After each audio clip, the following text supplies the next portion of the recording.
അള്ളാഹു നോക്കുന്നത് ഹൃദയത്തിലേക്കാണ് എന്നുള്ളൊരു ഹദീസ് ഉണ്ടല്ലോ. പക്ഷേ പൊതുവെ ഇസ്ലാം സംസാരിക്കുന്നവർ ഈ പുറമേ ഉള്ള കാര്യങ്ങൾ ലൈക്ക് വസ്ത്രധാരണം, പുറമേയുള്ള വസ്ത്രധാരണം, താടി, മുടി, അതിനൊക്കെ പറ്റിയാണ് കൂടുതൽ സംസാരിച്ച് കാണുന്നത്. അപ്പോൾ അള്ളാഹു ഹൃദയത്തിലേക്കാണ് നോക്കുന്നത് എന്നുണ്ടെങ്കിൽ ഈ ഹിജാബിൻ്റെ കാര്യത്തിലും അങ്ങനത്തെ കാര്യത്തിലൊക്കെ എന്തിനാണ് ഇത്രയും ഗൗരവമായിട്ട് സംസാരിക്കുന്നത് എന്നുള്ളതാണ് എൻ്റെ ക്വസ്റ്റ്യൻ.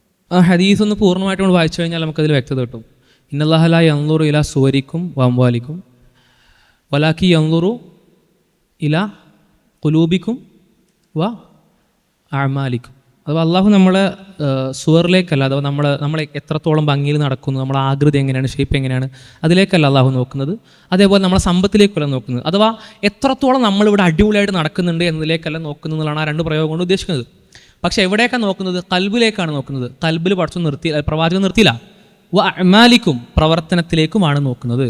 അഥവാ പ്രവർത്തനം ഹൃദയം നന്നാകുന്നതിൻ്റെ ഭാഗമായി നന്നാവേണ്ട ഒരു കാര്യമാണ്. എങ്കിലേ ഹൃദയം നന്നാവൂ. ഇത് വളരെ കോമഡി ആയിട്ടുള്ളൊരു വാദമാണ്. ഇപ്പോൾ ചില ആൾക്കാർ വളരെ സീരിയസ്ലി അങ്ങനെ ലൈഫിൽ പോലും പ്രാക്ടീസ് ചെയ്തിട്ട് ചോദിക്കാറുണ്ട്, ഞാൻ അള്ളാഹുവിനെ ഇഷ്ടപ്പെടുന്നു, അള്ളാഹുവിനെ ആരാധിക്കുന്നു, പക്ഷേ ഞാൻ വസ്ത്രധാരണത്തിൽ അങ്ങനെ അതൊന്നും ഫോളോ ചെയ്യൂല, ഞാൻ അല്ലെങ്കിൽ സംസാരത്തിലൊന്നും ഫോളോ ചെയ്യൂല, എൻ്റെ ലൈഫിലെ ചില ഹാബിറ്റുകളൊന്നും ഫോളോ ചെയ്യൂല. ഇപ്പോൾ മദ്യപിക്കുന്നുണ്ടാവും, ഡ്രഗ്സ് ഉപയോഗിക്കുന്നുണ്ടാവും, ഹിജാബ് ഇടുന്നുണ്ടാവില്ല, ഞെരിയാണിക്ക് താഴെ പാൻറ്റ് പോകുന്നുണ്ടാവും, വസ്ത്രം പോകുന്നുണ്ടാവും. പക്ഷെ എനിക്ക് പടച്ചോനെ ഇഷ്ടമാണ്, അല്ലെങ്കിൽ ഞാൻ പടച്ചോനെ ആരാധിക്കുന്നുണ്ട്. അതെങ്ങനെയാണ്? എനിക്ക് പടച്ചോനൊക്കെ നമ്മൾ കൽബിലേക്കാണ് അള്ളാഹു നോക്കുന്നത് വിചാരിച്ചു. നമ്മൾ കൽബിലേക്ക് അള്ളാഹു നോക്കുമ്പോൾ അവിടെ കാണേണ്ടത് എന്താണ്? നമുക്ക് അള്ളാഹുവിനോടുള്ള ഇഷ്ടമാണ് കാണുന്നതെങ്കിൽ, നമ്മൾ അള്ളാഹുവിനെ എല്ലാത്തിനും മുകളിൽ വെക്കുന്നതാണ് കാണുന്നതെങ്കിൽ നമ്മളെ ജീവിതത്തിൽ അങ്ങനെ വെക്കണം. എങ്കിലേ അള്ളാഹു നമ്മളെ ഹൃദയത്തിലേക്ക് നോക്കുമ്പോൾ നമ്മൾ എല്ലാത്തിനും മുകളിൽ അള്ളാഹുവിനെ പരിഗണിക്കുന്നതായിട്ടും അള്ളാഹുവിനെ ഇഷ്ടപ്പെടുന്നതായിട്ടും അവിടെ കാണാൻ കഴിയുള്ളൂ. ഇവിടെ എന്താ സംഭവിക്കുന്നത്? ഞാൻ നാട്ടിലൊരു ട്രെൻഡ് വരുന്നു, വസ്ത്ര വിഷയം മാത്രം എടുക്കാം. വസ്ത്രം എന്ന് വെച്ചാൽ ട്രെൻഡ് വരുന്നു. ട്രെൻഡ് എന്ന് പറഞ്ഞാൽ എന്താ? സോഷ്യൽ മീഡിയ അൽഗോരിതം ഉണ്ടാക്കിയതാണ്, എൻ്റെ ഫ്രണ്ട്സ് ഉണ്ടാക്കിയതാണ്, എനിക്ക് പേഴ്സണലി ഇഷ്ടമുള്ളൊരു കാര്യമാണ്. അപ്പോൾ എൻ്റെ ഇച്ഛ, എൻ്റെ ഫ്രണ്ട്സ്, ഈ ട്രെൻഡുകൾ, ഇതെല്ലാം ആ വസ്ത്രധാരണത്തെ പറ്റി പറയുന്നു. ഹിജാബ് ഇടാത്തൊരു വസ്ത്രധാരണത്തെ പറ്റി പറയുന്നു. നേരെ ഓപ്പോസിറ്റ് എൻ്റെ പടച്ചോൻ പറയുന്നതാണ് ഹിജാബ് ഇടുന്നതിനെ പറ്റി പറയുന്നു. അല്ലെങ്കിൽ ഞെരിയാണിക്ക് താഴെ വസ്ത്രം പോകുന്നതിനെ പറ്റി ഈ ട്രെൻഡുകളും എൻ്റെ ഫ്രണ്ട്സും എൻ്റെ പേഴ്സണൽ ഇഷ്ടവും അവിടെ കിടക്കുന്നു. അതേപോലെ തന്നെ പടച്ചോൻ പറയുന്നതാണ് ഞെരിയാണിക്ക് മുകളിൽ വസ്ത്രം വരുന്നതിനെ പറ്റിയിട്ടാണ്. ഇത് രണ്ടും ഓപ്പോസിറ്റ് വരികയാണ്. ഹൃദയത്തിലേക്ക് നോക്കുമ്പോൾ അള്ളാഹു ഖുലൂബിലേക്ക് നോക്കുമ്പോൾ അല്ലെങ്കിൽ കൽബിലേക്ക് നോക്കുന്നു പറയുമ്പോൾ, ഹൃദയത്തിലേക്ക് നോക്കുന്ന സമയത്ത് ആ ഹൃദയത്തിൽ പടച്ചവനെ കാണണമെങ്കിൽ എന്ത് ചെയ്യണം? എൻ്റെ ഫ്രണ്ട്സിനെ മാറ്റിവെച്ച്, ഈ ട്രെൻഡ്സിനെ മാറ്റിവെച്ച്, എൻ്റെ പേഴ്സണൽ ഇഷ്ടത്തെ മാറ്റിവെച്ച് പടച്ചവൻ പറഞ്ഞതാണെന്നത് കൊണ്ട് മാത്രം അതിനെ തിരഞ്ഞെടുക്കാൻ പറ്റണം. പടച്ചോൻ പറഞ്ഞതിനെ തിരഞ്ഞെടുക്കാൻ പറ്റണം. ഇവിടെ എന്താ ചെയ്യുന്നത്? പടച്ചോൻ പറഞ്ഞതല്ലേ, അത് മാറ്റിവെക്കാം. എനിക്ക് ഇഷ്ടമുണ്ടല്ലോ, അങ്ങനെ പടച്ചോൻ പറഞ്ഞതെല്ലാം ചെയ്യേണ്ട ആവശ്യമില്ലല്ലോ, ഇഷ്ടമുണ്ടല്ലോ. അപ്പോൾ ഇഷ്ടമുള്ളോട് പടച്ചോനെ മാറ്റിവെക്കാം. നിങ്ങൾ എന്ത് ചെയ്യുന്നു? പടച്ചവൻ സ്ട്രിക്ട്ലി ഒരു കാര്യം പറഞ്ഞിരിക്കെ ആ കാര്യത്തെ മാറ്റിവെച്ചതിനപ്പുറം പടച്ചവനോടുള്ളതിൻ്റെ കമ്മിറ്റ്മെന്റിന്റെ 0.0001% പോലും കമ്മിറ്റ്മെന്റ് ഇല്ലാത്ത ചില ആൾക്കാർ പറഞ്ഞത്, അൽഗോരിതം പറഞ്ഞത്, ട്രെൻഡ് പറഞ്ഞത്, എൻ്റെ പേഴ്സണൽ ഹവ അഥവാ ഇഷ്ടം പറഞ്ഞത്, ഇച്ഛ പറഞ്ഞത്, അത് ഞാൻ സ്വീകരിക്കുന്നു. പടച്ചോനല്ലേ, പടച്ചോൻ പറഞ്ഞത് അങ്ങനെ സ്വീകരിക്കേണ്ട ആവശ്യമില്ല. പക്ഷേ എനിക്ക് ഇഷ്ടമുണ്ട്. പടച്ചോൻ അങ്ങനെ എല്ലായിടത്തും നോക്കുള്ളൂ, ഹൃദയത്തിലേക്കല്ലേ നോക്കുള്ളൂ. ആ ഹൃദയത്തിലേക്ക് നോക്കി പടച്ചോനെ കാണും. അതെങ്ങനെ കാണുക? അവിടെ കാണണമെങ്കിൽ, ഹൃദയത്തിലേക്ക് നോക്കുമ്പോൾ പടച്ചോനെ കാണണമെങ്കിൽ പടച്ചവൻ പറഞ്ഞതിനെ മറ്റുള്ളവരെല്ലാം പറഞ്ഞതിന് അപ്പുറത്തേക്ക് വെക്കാൻ കഴിയണം. ആ കമ്മിറ്റ്മെന്റ് എനിക്ക് വേറൊരു മനുഷ്യനോടുള്ള കമ്മിറ്റ്മെന്റിനേക്കാൾ അധികം കമ്മിറ്റ്മെന്റ്, എൻ്റെ പേഴ്സണൽ ഇഷ്ടത്തിനോടുള്ള കമ്മിറ്റ്മെന്റിനേക്കാൾ കൂടുതൽ കമ്മിറ്റ്മെന്റ് എനിക്ക് പടച്ചവനോടുണ്ടെന്ന് പറയാൻ പറ്റണം. അല്ലെങ്കിൽ അങ്ങനെ ഹൃദയത്തിൽ ഉണ്ടാവണം. അപ്പോഴേ കൽബിലേക്ക് അള്ളാഹു നോക്കുമ്പോൾ കൽബിൽ അത് കാണാൻ പറ്റുള്ളൂ. അങ്ങനെ കൽബിൽ കാണുമ്പോൾ അത് പ്രവർത്തനത്തിൽ പ്രതിഫലിക്കണം. നേരത്തെ പറഞ്ഞല്ലോ, അവിടെ ആമുഖ പ്രസംഗത്തിൽ സൂചിപ്പിച്ച ആയത്തുണ്ടല്ലോ, ഇൻ കുന്തും തുഹിബ്ബൂന അല്ലാഹ ഫത്തബിഊനി, നിങ്ങൾ അള്ളാഹുവിനെ ഇഷ്ടപ്പെടുന്നുണ്ടെങ്കിൽ എന്താ ചെയ്യേണ്ടത്? ഇഷ്ടമുണ്ടെന്ന് പറഞ്ഞിട്ട് അങ്ങനെ വെറുതെ ഇരിക്കുകയാണോ വേണ്ടത്? അല്ല, പക്ഷെ വളരെ വ്യക്തമായിട്ട് ചോദിക്കുന്നുണ്ട്, ആ ഹസിബന്നാസ്, ജനങ്ങൾ വിചാരിക്കുന്നുണ്ടോ, ആ യുത്രക്കോ അവരെ വെറുതെ വിട്ടേക്കെന്ന് വിചാരിക്കുന്നുണ്ടോ? ആ യഖൂലു ആമന്ന, ഞങ്ങൾ വിശ്വസിച്ചു എന്ന് പറഞ്ഞുകൊണ്ട് മാത്രം വെറുതെ വിട്ടേക്കെന്ന് വിചാരിക്കുന്നുണ്ടോ? അവർ പരീക്ഷിക്കപ്പെടില്ല എന്ന് വിചാരിക്കുന്നുണ്ടോ? ആ യഖൂലു ആമന്ന, അത് പടച്ചോൻ്റെ വളരെ വളരെ വളരെ ഗാംഭീര്യമുള്ളൊരു ചോദ്യമാണ്. നമ്മൾ ആമന്ന വിശ്വസിച്ചു എന്ന് പറഞ്ഞിട്ട് എന്തു ചെയ്യാന്ന വിചാരം? അല്ലെങ്കിൽ ഈ വിശ്വസിച്ചു എന്ന് പറഞ്ഞിട്ട് എന്തിലേക്കും പോകാന്നാണോ? വിശ്വസിച്ചു എന്ന് പറയുന്നതുകൊണ്ട് ഉത്തരവാദിത്തം മാറുമോ? ഇല്ല. യുഫ്തിനൂൻ, നിങ്ങൾ പരീക്ഷിക്കപ്പെടും. ആ പരീക്ഷണത്തിൽ വിജയിക്കുന്നവരാണ് ആര്? ഫബശ്ശിരി സ്വാബിരീൻ വലനബ്ലുവന്നകും ബിശൈഇൻ മിനൽ ഖൗഫി വൽ ജൂഇ വനഖ്സിൻ മിനൽ അംവാലി വൽ അൻഫുസി വസ്സമറാത്ത്. ഇതൊക്കെ പരീക്ഷിക്കും. ആർക്കാ വിജയം? അയഖൂലു ആമന്ന, ആ വിശ്വസിച്ചവർ, എനിക്ക് പടച്ചവനോട് ഹുബ്ബുണ്ട് എന്ന് പറഞ്ഞവർ, അവർക്കാണോ വിജയം?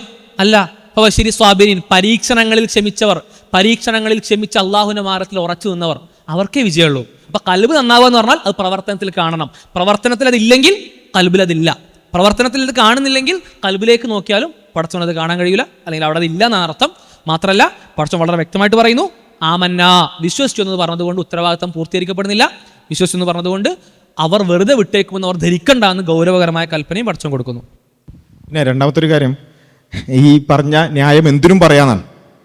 അതായത് ഇപ്പം പൊതുവെ ഒരാൾ ഹിജാബ് ധരിക്കുന്നില്ലെങ്കിൽ അവരോട് ചോദിച്ചാൽ പറയും എൻ്റെ ഹിജാബിലേക്കോ എൻ്റെ മുടിയിലേക്കോ നല്ല പടച്ചോ നോക്കുന്നത് ഹൃദയത്തിലേക്കാണ്.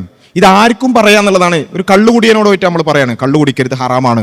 ഓനക്ക് ഇതന്നെ പറയാ. പടച്ചോൻ എന്താ പറഞ്ഞത്? കൽബിലേക്കാണ് നോക്കുന്നത്. പടച്ചോൻ ഹൃദയത്തിലേക്കാണ് നോക്കുന്നത്. ഹൃദയത്തിൽ പ്രത്യേകിച്ചും ശാസ്ത്രീയമായിട്ട് നോക്കുകയാണ്, ഹൃദയത്തിൽ കള്ളെത്തു പോലും ഇല്ല. അപ്പൊ പിന്നെ അവൻ പറയാണ് പടച്ചോനിന്റെ ഡൈജസ്റ്റീവ് സിസ്റ്റത്തിലേക്കാണോ നോക്കുക?